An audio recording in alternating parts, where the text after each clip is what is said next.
Hey, what's going on, y'all? This is Ricardo Billingzar. Welcome back to Lessons with Ricardo, and I'm actually doing this video to test out my brand new webcam and the audio that comes with it. Now, I do have a separate audio mic. I'll be testing my next video I do to see how it works, but until then, I wanted to see how this goes, and I appreciate your feedback. Well, this is evidence that I appreciate the feedback because I am tired of being that one that has all this good content but crappy audio or video or whatever it is, and I'm trying my best to try to update so that you all have a more enjoyable experience.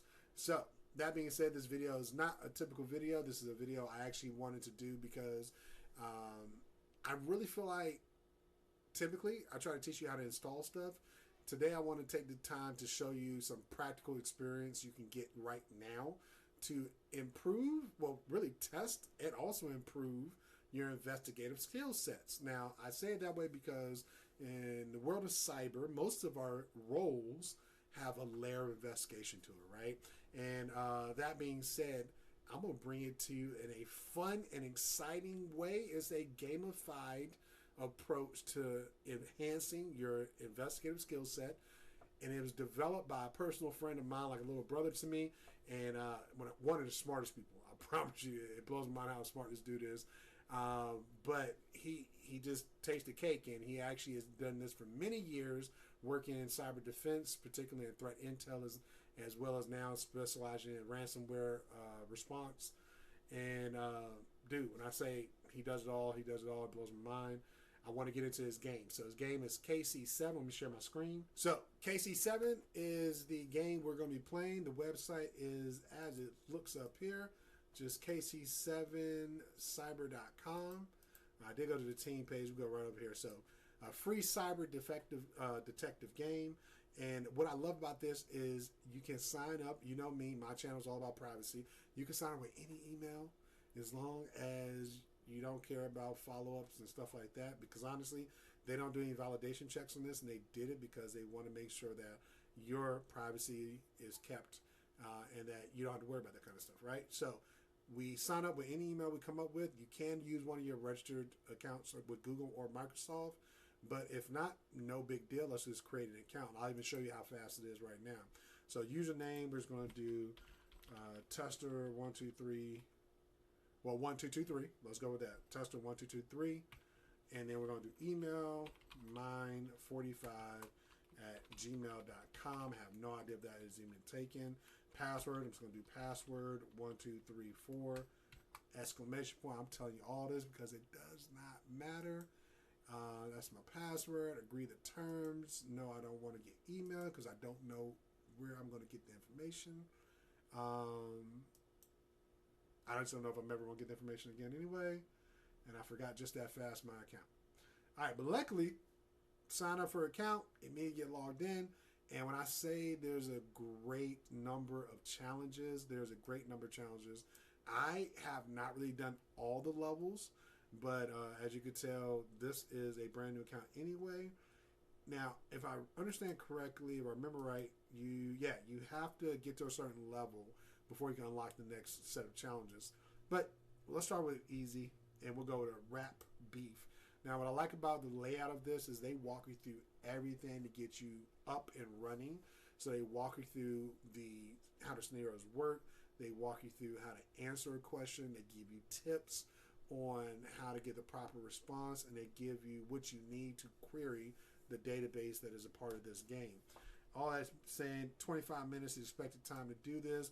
I personally do this is actually during my day job. We have a quarterly session amongst our internal incident response team.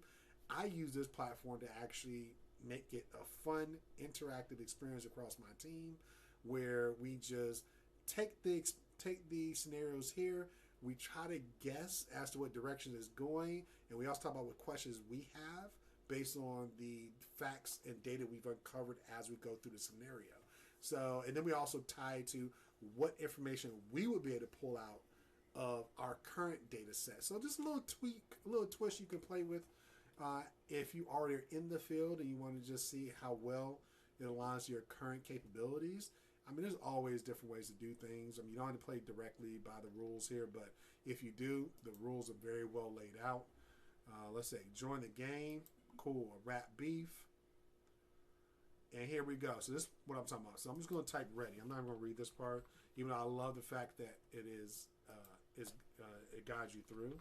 Actually, before I finish that, so on the right side here, you have the query window where you run your queries, and the output would be below. We're going to run through one of those examples in just a moment. Just showing you how fast you can get up and running with this, and how much fun it really is, right? So you go through this, it gives you some of the stuff. I'm not going to read this out loud. I do encourage you to get your own account going, but I just want to show you what the help looks like, to show you that you don't have to be an expert to really make this work for you. You could be brand new to the field. All right, let's go and do thanks, dog, and then hit submit. Awesome. Here we go. Okay, so this is the part I was telling you about. When they give you the query to actually get the answer, but as we progress through the levels of this particular module, the assistance will be less direct. So it still will be help, and you always ask for help, but they want you to start to improve your own understanding of how the query language works, and and also get you thinking, right? What tables do I need to look at for the next piece of data? What data exists in the current tables? So let's go and run this real quick. I'm just going to do copy. I'm going to paste it over here. I'm going to hit run. So this is what we have here. So now we know Sean Crater, not Carter. Oh, they do not. Okay. But yeah, so Sean Crater is the name. You got the email address. I mean, these data points, very important to pay attention to this, right? And it goes to also show you that what you think should be in the table and what you expect to be in the table, these things do not always align. And it's something you have to learn as you operate within your company or the company you hope to work for is, hey, I don't know the logic they really have with making the data elements the way they are within the tables, but at least I can learn what they are and then figure out how they fit together. So out of this, we have IP address, we have a host name. Those are definitely pairs you want to keep in mind, right? Email, definitely important for pretty much anything we do these days. The company domain seems interesting. It may come up at some point. And then we have the username. Now, one question I would ask myself, and this is something you probably already asked yourself, is the format of this name fitting for the rest of the potential users you come across? Let's say you get a first and last name of the next person within the scenario. Could you easily guess the username?